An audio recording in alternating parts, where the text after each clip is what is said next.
नंदुरबार जिल्ह्यातील सर्वात मोठी आणि सर्वाधिक ग्रामपंचायतींचा विस्तार असलेली शहादा पंचायत समिती सध्या प्रशासनाच्या निष्काळजीपणामुळे चांगलीच चर्चेत आली आहे.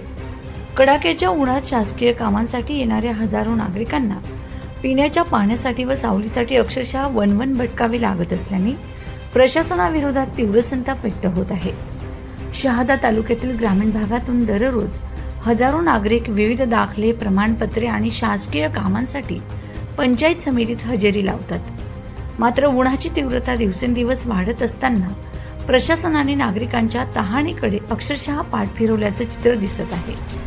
हजारो नागरिकांसाठी केवळ 20 लिटरचे पाण्याचे जार ठेवून प्रशासनाने आपले कर्तव्य पार पाडल्याचा केविलवाणा दिखावा केल्याची टीका होत आहे. धक्कादायक बाब म्हणजे गर्दीच्या वेळी हे दोन्ही जार काही मिनिटातच रिकामे होतात. त्यानंतर येणाऱ्या नागरिकांना पिण्याच्या पाण्यासाठी परिसरात भटकंती करावी लागते किंवा विकतचे पाणी घ्यावे लागते. हजारो नागरिकांसाठी 2 जार म्हणजे प्रशासनाची थट्टाच आहे, अशी संतप्त प्रतिक्रिया ग्रामस्थांकडून व्यक्त होत आहे.